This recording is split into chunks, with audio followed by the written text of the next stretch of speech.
Dobrijan Mihajlo! No Country for Old Men. Nije zemlja za starce. Ovo je film braće Coen iz 2007. godine, snimljen na osnovu knjige Cormaca McCarthyja. U filmu igraju Tommy Lee Jones, Javier Bardem i Josh Brolin. Javier Bardem ima... Kako je to strašno, uvek su oni loši momci najharizmatičniji, uvek oni, ja stavljam ga na prvo mesto. Javier Bardem je personifikacija haosa, Josh Brolin je običan čovek koji pokušava da sustigne američki san, pa ćemo da vidimo da li će uspeti ili neće, a Tommy Lee Jones je policajac koji pokušava da spasi sivog našeg moralnog lika. Ja bih ih podelio na crnog, belog i sivog, na lestvicama morala. A Tommy Lee Jones je dobar policajac koji pokušava da spasi našeg sivog lika. Film prikazuje 3 čoveka koji se jure. Jedan čovek je našao gomilu para u pustinji i sada beži. What's in the satchel? Full of money. Drugi čovek jeste onaj koji ga juri, koji je plaćeni ubica. I treći čovek je onaj koji juri obojicu, zato što jednom hoće da pomogne, a drugog hoće da uhvati da ne bi ubio onog prvog. 2007. godine sam ja mogao imati jedno 14 godina. I sećam se da sam gledao baš dodelu Oscara i da su razgovarali sa Javierom Bardemom, koji je bio nominovan za ovu ulogu. I da su ga pitali kako je bilo snimati film i tako, bla, bla, bla, bla. U svakom slučaju, glavni utisak mu je bio to da je bilo užasno živjeti sa tom frizuricom. Zato što, da, frizurica govori o tome da je neobična osoba. Na neki način ovo je kaubojski film i naš vodič kroz ovaj film je upravo kauboj šerif, koji na samom početku govori o tome kako su se vremena promenila od kako je on bio mladi, od kako su njegovi tata i deda bili šerifi i kako su se ljudi promenili. To on tako vidi, da su nekada vremena bila jednostavnija, a sada su komplikovanija. Vjerovatno je to nešto što svaka generacija misli u nekom trenutku. On razmišlja o tome kako su nekada šerifi mogli da idu bez oružja, a on sada se susreće sa stvarima koje u potpunosti ne razume. Ne razume kako mogu takve grozote da se događaju, kako se događaju, i to se on počne pitati od prilike u vreme kada pronalazi to napušteno bojno polje 2 narkokartela. Čovek izgubljenih iluzija. Dakle, on je naš dobar beli anđeo koji pokušava da učini ovaj svet dobrim, moralnim i da bude kost zakona. S druge strane imamo personifikaciju haosa, personifikaciju smrti Antoana Šugera. I ako ga tako predstavimo, nije loš lik. I u razgovoru sa rediteljima oni isto zaključuju da on nije loš, da on nije zao. On je samo,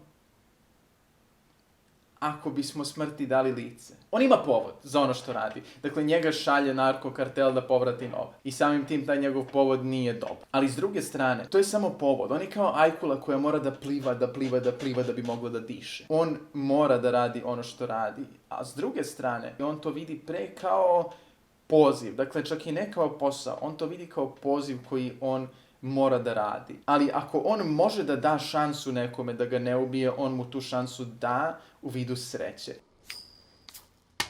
What's the most you ever lost in a coin toss? Nekako kao ona scena u Nolanovom Batmanu. Sledi mali spoiler drugom delu Nolanovog Batmana. Ako neko želi da preskoči, idite na ovo vreme. I'm an agent of chaos. Oh, and you know the thing about chaos? It's fair.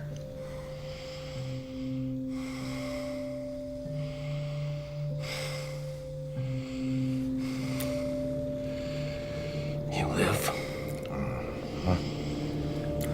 You die. Now we're talking.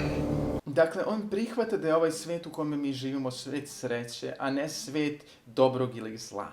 On je poput prirodne nepogode koja je na neki način, koliko god bila surova i koliko god bila teška, ali je na neki način pravedna, zato što se ne može kriviti prirodna nepogoda. Možemo se mi kriviti što smo nespremni za prirodnu nepogodu, kao što često budemo.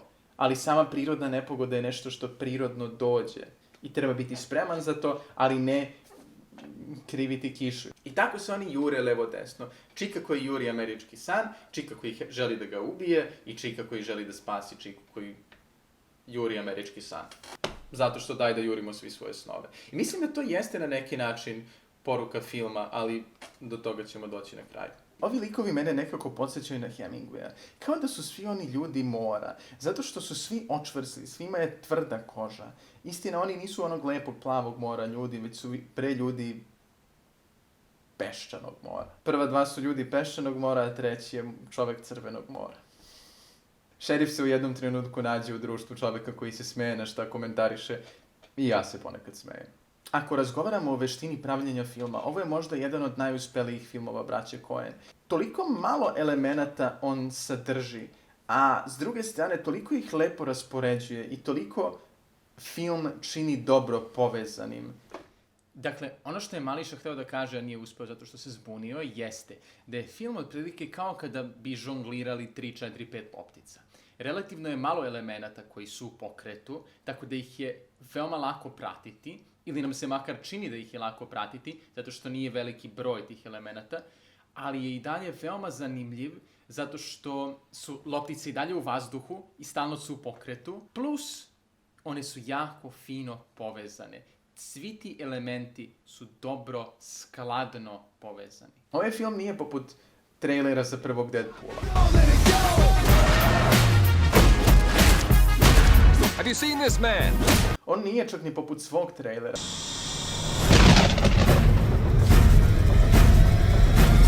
On je kao Dunav. Spor, širok, jak, nezaustavljiv. You don't understand. I samo ide, i ide, i ide. I tenzija je uvek ovde i nemoguće je pustiti ga. Kadrovi su prelepi, boje su prelepe. U jednom podcastu sam naišao na informaciju da je scenski dizajner koji se bavi ovim filmom u jednom trenutku našao sve boje koje je hteo da prikaže u tom filmu u jednoj slici Rotkova. S druge strane, način na koji se Ethan i Joel igraju sa žanrom je isto veoma zanimljiv. Zato što film jeste na neki način veoma westernast, ali s druge strane jasno se osjeća uticaj noara, posebno u drugom delu filma. Na ovu temu preporučujem video Wisecracka, koji ću da linkujem dole. Meni je posebno zanimljiva poruka koju ja čitam iz ovog filma. Pre neki dan sam gledao neke od Avengersa i bilo bi tako lepo živjeti u svetu gde zlo ima tako jasne konture kao u toj sorti filmova. Svet u kome mi živimo je svet sreće. Svet u kome se baci novčić i onda ćemo da vidimo šta će se dogoditi. Dobro ne pobeđuje nužno, ali s druge strane ni zlo nije večno. Zato treba svaku situaciju iskoristiti, svaku mogućnost treba iskoristiti. Kao što zlikovac u ovom filmu nikad nestaje. Pa ni čovek koji juri američki san, ni on nikad nestaje. U suštini jedini koji je ovde zbunjen i razmišlja o svetu je onaj koji je stvarno dobar. Ne razmišljati toliko, treba delati i treba dati sebi više situacija u kojima će sreća da odluči da li ćemo dobiti ili nećemo dobiti. I onda ćemo više puta izgubiti, ali ćemo više puta i... Jeste zapazili da u ovom filmu nema muzike?